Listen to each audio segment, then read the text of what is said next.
Bienvenidos. Las portadas de estas obras nos ahorran una detallada presentación. Isabel Allende, chilena, residente en los Estados Unidos, es una de las autoras más famosas a escala mundial. Sus libros llegan al corazón de jóvenes y adultos, de hombres y mujeres, que encuentran en sus relatos la fascinación que los envuelve y los cautiva de principio a fin. Venga con nosotros a un hotel de la ciudad de Ámsterdam a ver y escuchar la conversación con Isabel Allende. ¿Usted cree que esto de la globalización ha desbordado las fronteras de América Latina, que hay una cultura transnacional, transregional? Yo se lo estoy preguntando a una escritora que está muy afianzada regionalmente, tanto en Chile como en los Estados Unidos en sus obras. ¿Pero existe algo transnacional? Hay una penetración cultural que existe desde mucho antes que se hablara de globalización, que yo creo que venía básicamente a través del cine y de la televisión al resto del mundo, desde Estados Unidos para el resto del mundo. Y ahora hay un poco más de intercambio en ese sentido, pero es casi un imperialismo cultural del mundo occidental hacia el resto del mundo. Sin mayores contrapesos. Sin mayores contrapesos porque, por ejemplo, en Estados Unidos llegan pocas películas extranjeras. Las pocas que llegan se dan en cine club. A los americanos no les gusta ver películas que tienen subtítulos, o sea que son muy pocas, pero contadas con los dedos de la mano, las películas extranjeras que en un año hacen algún impacto en Estados Unidos. Luego no les gusta leer traducción tampoco, así que son muy pocos los autores de otras nacionalidades traducidos al inglés que se venden masivamente en Estados Unidos o que tienen crítica. ¿Y esto es comparable, el fenómeno de Estados Unidos con el de Europa, a su juicio? Yo no sé cómo es en Europa, pero en Europa hay mucho más intercambio porque los libros se traducen inmediatamente, cruzan toda la frontera. Lo que se está publicando en Alemania se publica al mes siguiente en Italia. Hay un intercambio mucho más activo. Le pido una reacción a una visión crítica de esta globalización cultural. Hay quien dice que da la impresión que ya no existen movimientos literarios reunidos en torno a una filosofía o a una estética, como fue el surrealismo, el romanticismo, el expresionismo, y que en consecuencia el artista, que antes era un artesano que pertenecía a estos movimientos, ha devenido en un hombre o en una mujer más solitaria y más empresarial. ¿Es cierta esta visión? No sé. No podría contestar esa pregunta porque primero es una pregunta sumamente literaria y yo no estoy metida en ninguno de esos círculos. Y luego yo creo que hay que mirar las cosas con una perspectiva más histórica. Hay momentos, circunstancias en las que parece que las cosas son de una manera y solamente se pueden juzgar vistas en la perspectiva del tiempo. Cuando se produce un movimiento casi no se ve después. Lo ven los críticos que miran para atrás y dicen, esto fue una escuela, esto fue un movimiento, esto fue el surrealismo, el dadaísmo o el boom de la literatura latinoamericana. Son cosas que empiezan a suceder y nadie las nota. Y después de un tiempo se ven. Así que yo no sé si en 5 años más vamos a mirar el año 2002 y vamos a decir, en ese momento nació tal cosa. Isabel Allende pertenecía a tal movimiento literario. Vaya a saber uno. Desmoronamiento de fronteras genéricas. Lo de su hija Paula, ¿qué tipo de literatura es? Se lo pregunto porque existen diferencias con lo que es una biografía o una autobiografía tradicional y además pueden haber lo que podríamos llamar ingredientes del periodismo, lo que al final de cuentas va a transformar a los géneros literarios y los va a sacar de las normas tan estrictas que existían antes, se transforman en algo mucho más difuso. ¿Tiene la misma impresión? Yo creo que eso es verdad, que hoy día los géneros literarios no están tan demarcados como antes. Paula calzaría en el género de la memoria, y la memoria no es lo mismo que una autobiografía, porque la autobiografía es sobre datos muy específicos, sobre la obra de una persona o la trayectoria de una persona, pero una memoria es lo que uno recuerda, es por lo tanto muy subjetiva. Y ya el hecho de llamarlo memoria le da un tinte casi de ficción, porque la diferencia entre la imaginación y la memoria es tan leve como proceso del cerebro que casi no hay frontera. Se mezclan las dos cosas mucho. Lo que yo recuerdo de mi infancia, por ejemplo, es completamente distinto a lo que recuerdan mis hermanos que estaban ahí conmigo. de manera que cuánto hay de recuerdo y cuánto hay de imaginación no sabemos. Yo creo que el género en el cual calzaría Paula, ese género de la memoria, que tuvo de repente una explosión de gente escribiendo memorias en Estados Unidos, por lo menos, también se prestó para eso, para que entrara dentro de ese género muchas otras cosas. A propósito de Paula, se lo pregunto directamente, han pasado casi 10 años de la muerte de su 6 de diciembre de 1992. ¿En qué medida la literatura le ha ayudado no a llenar, sino a paliar el vacío que ha dejado la ausencia de su hija? Son cosas tan diferentes. La ausencia de mi hija la siento como una especie de tristeza que me acompaña, pero al mismo tiempo siento muy viva su presencia, se manifiesta de muchas maneras en cosas que pasan todos los días, la siento muy presente. Está presente en mi familia completamente. El marido de ella en este momento está viviendo en mi casa. Entonces sigo muy apegada a Paula y a todo lo que ella sembró y todo lo que ella hizo. Y la literatura entra en un campo diferente que no tiene que ver con los hijos ni con la familia, que es otra parte de la vida y que me llena completamente y que me hace muy feliz. Es el único lugar donde yo siento que conozco las reglas, digamos. El resto de la vida es tan confusa, es tan caótica. Y en la escritura encuentro un mundo en el cual sé los pasos que tengo que dar. Más o menos. Más o menos. Más o menos. En este mismo sentido de la muerte, usted y yo pertenecemos a una generación a la cual se le empiezan a morir los parientes y los amigos, claro, ¿verdad? Y esto que sucede trae aparejado evidentemente una presencia mucho más real y mucho más cercana de la muerte. ¿Forma parte la muerte de sus reflexiones? Me familiaricé con la muerte. Después de lo que pasó con Paula, que fue una larga agonía de 1 año, me familiaricé en el sentido que le perdí el miedo de que no tengo ningún problema de hablar de la muerte o de pensar en la muerte. Y no le tengo miedo. Creo que es una cosa completamente inevitable que nos va a pasar a todos y que ojalá pase sin dolor, pero fuera de eso no se puede esperar más. Y no tengo problemas con eso, no pienso mucho en la muerte. Sin embargo, me doy cuenta cuando escribo que así como en los libros hay mucha vida y muchas cosas que pasan, siempre hay muchas muertes en mis libros. Me acuerdo una vez que mi mamá estaba leyendo un manuscrito de Baluna y me llamó por teléfono y me dice, voy en la página 40 y hay 12 muertos, va a quedar alguien vivo al final de esta novela. Y tuve que empezar a revivir gente porque se me estaban muriendo todos los protagonistas. Entonces, eso me pasa mucho, que por el afán de matar a los protagonistas me voy quedando sin ellos. Algo más sobre este tema, un último punto. Hay un poeta argentino fallecido no hace mucho tiempo atrás, Roberto Juarros, que decía en una de sus poesías algo así como tal vez sea por eso que recordar a un hombre se parezca a salvarlo. Usted, de otra manera, con otras palabras, dice algo que para mí es parecido. Dice que se pregunta si la literatura no es para vencer el olvido. ¿De qué manera la memoria nos salva del olvido? Yo tengo mala memoria en general. No me acuerdo de las caras de la gente ni de los lugares donde han pasado las cosas. Lo que no se me olvidan son las historias.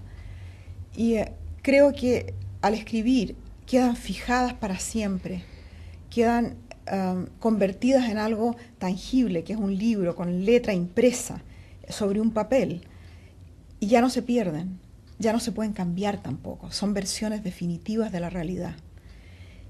La realidad cambia todo el tiempo y es muy subjetiva, cada uno la ve de distinta manera, pero cuando uno la escribe, queda fijada en ese papel, de esa manera. Y en ese sentido es como un desafío a la mala memoria y un desafío al olvido, que es, por lo menos en el caso mío, que viajo tanto y que he sido siempre extranjera, tan extranjera he sido que la palabra casi me define. El escribir me permite llevar conmigo mis raíces. La memoria ha pasado a ser mi territorio, mi país. Ya no pertenezco a Chile o a Estados Unidos, sino que pertenezco en ese mundo imaginado que es la literatura, que lo llevo conmigo. Y entre esto de la muerte y el olvido hay una relación que se entreteje con otra constante de su obra, que es la compasión?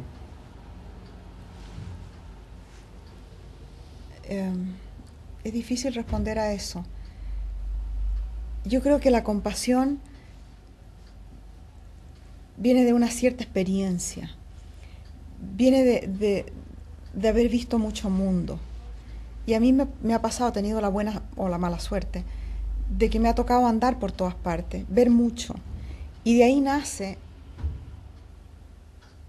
la certeza de que la gente tenemos mucho más en común y son mucho más las afinidades, las similitudes que las diferencias. Y uno se puede encontrar de repente en una aldea de Nepal, donde no habla ni una palabra y no conoce a nadie, y la abuela que está sentada en la calle tejiendo es igual a mí, es una abuela igual que yo, y quiere para sus nietos lo mismo que quiero yo. Y esa señora tiene corazón y tiene hígado y tiene manos y tiene arrugas igual que yo. Entonces, las similitudes son tantas que no importan las diferencias. Y de ahí nace, creo yo, una especie de tolerancia que se parece a la compasión. A pesar que quieran hacernos creer todo lo contrario, que las diferencias son cada vez manifiestas.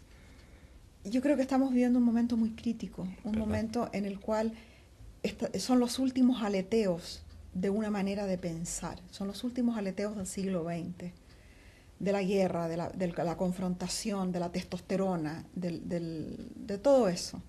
Y vamos entrando en un mundo que va a cambiar, y vamos a tener que pasar por una crisis larga, y el mundo va a cambiar para mejor. Yo no creo que vamos a evolucionar para atrás, sino para adelante.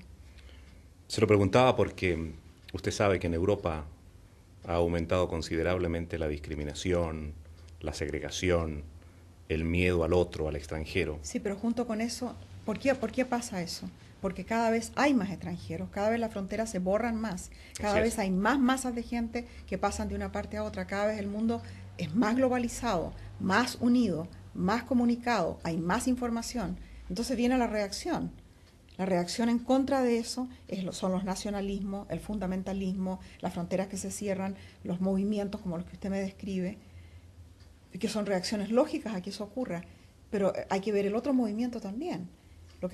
Esto es una reacción a una cosa que está ocurriendo y que no se puede detener. Es un poco como lo que ha ocurrido, por ejemplo, con el feminismo, que ante el movimiento de liberación femenina vino una reacción brutal en contra, que prácticamente lo aplastó el movimiento, pero lo que ya había sembrado no se pudo detener. Y otra vez, y eso sigue expandiéndose en la sombra, lentamente sigue creciendo. Y así vamos. Si usted mira la historia de la humanidad, verá que a pesar de que el péndulo va de izquierda a derecha, para adelante y para atrás, y a veces vienen los bárbaros y parece que no quedara nada, lenta pero seguramente la humanidad va a una tendencia liberal, va a una tendencia en la cual hay más justicia, en la cual hay más igualdad, en la cual hay más libertad. A eso tendemos. Ahora, que no se obtenga en su vida o en la mía, bueno, hay que resignarse. Pero si uno mira la historia, comparemos los tiempos de hoy con los de la Edad Media, con los del siglo XIX, comparemos la situación de la mujer o la situación de cualquier ciudadano hace 100 años atrás y la de hoy. Y es diferente, y es mejor la de hoy. Voy a volver a lo del feminismo, pero antes quisiera cambiar de escenario radicalmente para pasar a otra constante de su obra, que es el buen humor. ¿No le parece extraño que haya tanto buen humor en su obra, viniendo usted de un país tan caracterizado por la sobriedad andina, y que tiene ese terror inmenso a pasar vergüenza ajena y todo eso? ¿No es raro? Es curioso que me diga eso, porque acabo de terminar un libro que se llama Mi País Inventado, que es una memoria sentimental sobre Chile, en el cual hablo justamente de eso, de que nosotros somos un país de tontos solemnes, que nos da terror hacer el ridículo, y tenemos sentido del humor para reírnos de nosotros mismos, eso sí tenemos, y andamos contando chistes de Donoto generalmente. Sí, generalmente. Pero en realidad un verdadero terror hacer el ridículo, y eso nos impide reírnos de muchas cosas de las que nos deberíamos reír. Y de eso se trata, es uno de los temas que tengo en el libro. Ahora, ¿de dónde saqué yo esto? Yo creo que fue una reacción justamente a ese medio tan estrecho en el cual yo nací, en el cual me crié, el Chile de los años 50, usted no sabe lo que era. Sí, lo sé perfectamente. Lo sabe perfectamente. También como usted. Era ya imposible, era como una camisa de fuerza, conservador, pequeño, con el peso de la Iglesia Católica, un país en el cual una mujer sobre todo tenía muy pocas chances si no nacías en una situación muy privilegiada o si no eras muy capaz, eran muy pocas las chances que uno tenía. Y yo desde muy chica creo que vi la injusticia del patriarcado, de la autoridad, del machismo chileno, y me rebelé contra eso, y la única manera de hacerlo era con humor, porque si no te mataban. Y empecé a trabajar en la revista Paula cuando tenía 20 y tantos años, y atacando el machismo siempre con humor, porque no había ninguna otra manera de hacerlo. Con crónicas muy ácidas, ¿verdad? Claro, y después en televisión haciéndolo también. Y me pasaba, fíjate, que tenía muchos fans que eran hombres, y me escribían cartas a veces, y me decían, yo tengo un amigo que es igualito al que sale en el troglodita. Siempre era un amigo. A mí también me llama la atención esto del buen humor porque el trabajo del escritor, ¿verdad?, es un trabajo en solitario, ¿verdad?, que solo se puede hacer en ausencia física de los demás. Uh-huh. Mientras que el buen humor, el humor llano que conocemos habitualmente, es sociable, Claro. es plural, ¿verdad? ¿O a usted Sí, le gusta sí. reírse sola? No, yo sola no me río casi nunca, de muy pocas cosas me río sola. Pero, ¿de qué escribe uno? Uno escribe de lo que ve, de la realidad, de lo que observa. Y creo que el humor es la capacidad de ver las cosas por detrás. Cuando todo el mundo ve una situación de esta manera, poder verla desde otro ángulo, en eso consiste el humor, básicamente. Y tiene que ser una perspectiva con la cual los otros se identifiquen, porque si no, no es humor. Entonces, por eso es tan difícil traducirlo. Yo digo muchas veces cosas que a mí me parecen humorísticas en castellano, estoy segura que traducidas al holandés o al alemán o al checo, no, qué sé yo, no debe haber nada de humor ahí. Bueno, si contamos los libros que usted vende, sí lo deben entender, ¿verdad? No, pero tal vez no por el humor, sino por otras cosas. El humor es muy difícil traducirlo. Hay una frase en su obra más reciente, Retrato en sepia, en la que Paulina del Valle asegura, a fines del siglo XIX, se espera que las mujeres cuidemos la reputación del marido por vil que sea. Han cambiado mucho las cosas de aquel entonces, ¿verdad? Bueno, el peor siglo para la mujer fue el siglo XIX. Y han cambiado las cosas, pero tampoco han cambiado tanto. En Chile, todavía, muchas mujeres sacrifican su vida por hacerle la carrera al marido o para que el marido se vea bien, luzca bien. ¿Sigue siendo usted feminista a pesar de que no es sexy más el feminismo, como usted dice? El feminismo no es sexy, pero a mí no me importa nada que no sea sexy porque ya tengo 60 años, me da lo mismo que sea sexy o no. Ya, aunque quisiera, no sería sexy.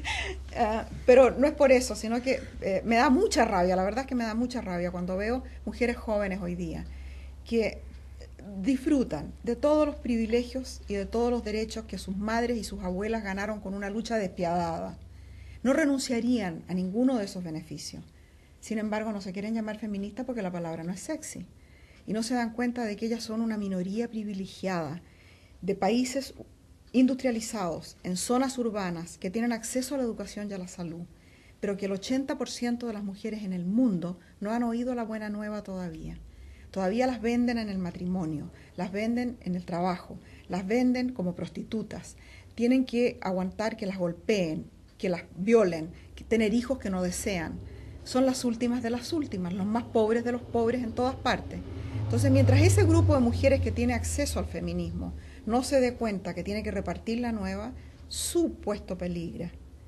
Lo pueden perder todo si se descuidan. No nos olvidemos que las mujeres en Afganistán eran profesionales, médicos, andaban por la calle libremente sin velo, hasta que vino el talibán. Y en cosa de un año perdieron todo. Entonces eso le puede pasar en cualquier parte. Si le dan la posibilidad a los cristianos fundamentalistas de los Estados Unidos de manejar el país, van a querer a las mujeres con velo, y en su casa en lo posible, y embarazadas todo el tiempo. A propósito de cambios, Parece que está todo preparado para el lanzamiento de su última creación, y si son ciertos los chismes, se trata de un cambio radical de orientación literaria, concretamente escribir para jóvenes. La novela se va a llamar La ciudad de las bestias. Pero vamos por partes. ¿Por qué este cambio? Ay, porque ya llevaba 2 novelas históricas. Y las novelas históricas tienen la cosa maravillosa que hay mucho material que uno recibe por la investigación, pero también es una camisa de fuerza, en que uno se mueve en un parámetro muy determinado ya por la historia, hay mucho más realista. Y quería volver a la magia, quería volver a ir a una cosa más libre en la cual pudiera echar a volar la imaginación. Y además tengo nietos que ya leen. Tengo 3 nietos, 2 de los cuales son muy buenos lectores porque ya están en edad de leer, y a los cuales les cuento cuentos. Entonces pensé, voy a escribir para esa edad. En realidad un poquito más. Pensé en un lector de 12 años para arriba. Mis nietos son menores. Pero ya están leyendo el libro y están encantados, así que estoy muy contenta con eso. No nos adelantemos demasiado, pero ¿de qué va La ciudad de las bestias? La ciudad de las bestias es la historia de un niño americano de 15 años que tiene una abuela que es una verdadera bruja, y la abuela vive en Nueva York y es una escritora de viajes. Y el muchacho se ha tenido que ir a la casa de la abuela cuando a ella la mandan a hacer un reportaje en el Amazonas, donde se ha visto una bestia que es gigantesca y que ha matado a una serie de personas, y se han visto las huellas de la bestia. Entonces ella va a hacer el reportaje para una revista que se llama International Geographic. Y ahí el muchacho conoce a la hija del guía, que es una niña brasilera. Y estos 2 niños, ella de 12 y él de 15, se pierden en la selva y viven una aventura con una tribu de indios que nunca ha sido contactada, y llegan a un lugar mágico donde está la bestia, donde está todo lo demás. Pero en realidad es un viaje interior también, en que ellos crecen. Tal vez sea culpa mía, pero no recuerdo yo haber leído el por qué precisamente cada 8 de enero usted convoca la inspiración. Porque empecé La Casa de los Espíritus un 8 de enero. Y como fue un libro afortunado, decidí empezar el segundo el 8 de enero para que me trajera suerte. Y ya después dejó de ser por superstición y empezó a ser por disciplina, porque se me complicó la vida. Cuando los libros empezaron a publicar y todo, ya empezó la necesidad de viajar, de asistir a tanta cosa que antes no tenía que hacer. Entonces se me complicó el calendario hasta el punto de que ahora yo reservo los primeros meses del año, a partir del 8 de enero, para escribir. Y ahí no hago nada más que escribir hasta que termino el libro. Por eso estoy aquí ahora, porque acabo de terminar el otro libro. Pero esto de la inspiración merece otra reflexión, porque hay escritores que aseguran que la inspiración no es otra cosa que el resultado final del esfuerzo, de la constancia, del sacrificio, del escribir cada día y del corregir cada día. Usted, en cambio, no importa. Usted, en cambio, dice todo lo contrario, ¿no? Que una vez al año, en ceremonia casi religiosa, la inspiración o las musas acuden a su llamado. No siempre ha sido así. Yo creo que el trabajo es indispensable, pero que hay un factor de inspiración sin ninguna duda. Y hay momentos en la vida en que uno no lo tiene. Hay que continuar con el trabajo, pero no sale nada. Y a mí me pasó después que murió Paula, que por 3 años no pude escribir. Y no es que no tratara, sino iba todos los días, me sentaba ante la computadora y prendía la computadora y escribía cosas que había que tirar a la basura, no servían para nada. Y después me acordé, en ese momento, final después de 3 años, me acordé que soy periodista por entrenamiento, digamos. Y que si me dan un tema y tiempo para investigar, puedo escribir sobre casi cualquier cosa, no sobre política o deporte, pero sobre casi cualquier cosa. Y me di un tema que fuera lo más alejado posible de la muerte y del dolor. Y escribí un libro que no es ficción, que se llama Afrodita, sobre comida y sobre la lujuria y la gula, digamos, los únicos pecados capitales que valen la pena. Todo lo demás es una pérdida de tiempo. Entonces, escribí ese libro y me di cuenta de que si alguna vez me vuelve a pasar de estar bloqueada, de no poder escribir, de que no haya nada de inspiración, siempre puedo volver a algo que sea de tipo periodístico, en el cual es trabajo, es hacerlo bien con trabajo. Yo voy a terminar con esto. Señora Isabel Allende, usted dejó Chile en días aciagos. Pero lo cierto es que la dictadura ha terminado hace ya más de 12 años. El Chile que usted dejó es el país imaginado, ¿verdad? El que ya no existe. Pero el que existe es el que usted deseaba para sus compatriotas. No sé lo que deseaba para mis compatriotas porque cuando yo me fui de Chile era en los años 70, cuando el mundo creía en un ideal socialista, todavía había gente que pensaba que eso era posible, un mundo en el cual no fuera el capitalismo salvaje lo que manejara la sociedad y la economía y todo lo demás. Se pensaba en otras alternativas. Y no es que yo crea que tenga una relación nostálgica con el socialismo, ni mucho menos, pero a pesar de que me gusta mucho cómo está Chile ahora, me gusta el gobierno que tenemos, me gusta el estado en que está el país, no me gusta el que sea un país tan conservador y tan capitalista, en el cual los valores son todos materiales. Quisiera que hubiéramos preservado o quisiera recuperar algo de aquellos valores extraordinarios que había entonces, una especie de idealismo, un compromiso de todo el mundo con la realidad. Ahora cada uno está en lo suyo, en tratar de sobrevivir y en tratar de hacer una carrera. Y se ha perdido un poco la idea de la comunidad, de esa gran familia extendida, grande, numerosa, que somos todos los chilenos. Hay una especie de materialismo en el ambiente que me choca.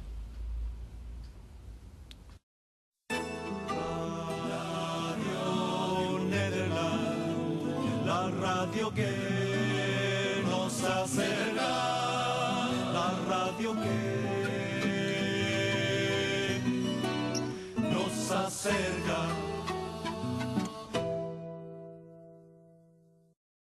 Da la impresión que ya no existen movimientos literarios reunidos en torno a una filosofía o a una estética, como fue el surrealismo, el romanticismo, el expresionismo, y que en consecuencia el artista que antes era un artesano que pertenecía a estos movimientos ha devenido en un hombre o en una mujer más solitaria y más empresarial. ¿Es cierta esta visión? No sé. No podría contestar esa pregunta porque primero es una pregunta sumamente literaria y yo no estoy metida en ninguno de esos círculos. Y luego, yo creo que hay que mirar las cosas con una perspectiva más histórica. Hay momentos, circunstancias en las... Isabel Allende. ¿Usted cree que esto de la globalización ha desbordado las fronteras de América Latina, que hay una cultura transnacional, transregional? Yo se lo estoy preguntando a una escritora que está muy afianzada regionalmente, tanto en Chile como en los Estados Unidos en sus obras. ¿Pero existe algo transnacional? Hay una penetración cultural que existe desde mucho antes que se hablara de globalización, que yo creo que venían básicamente a través del cine y de la televisión al resto del mundo, desde Estados Unidos para el resto del mundo. Y ahora hay un poco más de intercambio en ese sentido, pero es casi un imperialismo cultural del mundo occidental hacia el resto del mundo. Sin mayores contrapesos. Sin mayores contrapesos porque, por ejemplo, en Estados Unidos llegan pocas películas extranjeras, las pocas que llegan se dan en cine club. A los americanos no les gusta ver películas que tienen subtítulos, o sea que son muy pocas, pero contadas con los dedos de la mano, las películas extranjeras que en un año hacen algún impacto en Estados Unidos. Luego no les gusta leer traducción tampoco, así que son muy pocos los autores de otras nacionalidades traducidos al inglés que se venden masivamente en Estados Unidos o que tienen crítica. ¿Y esto es comparable el fenómeno de Estados Unidos con el de Europa, a su juicio? Yo no sé cómo es en Europa, pero en Europa hay mucho más intercambio porque los libros se traducen inmediatamente, cruzan toda la frontera. Lo que se está publicando en Alemania se publica al mes siguiente en Italia. Hay un intercambio mucho más activo. Le pido una reacción a una visión crítica de esta globalización cultural. Hay quien dice que...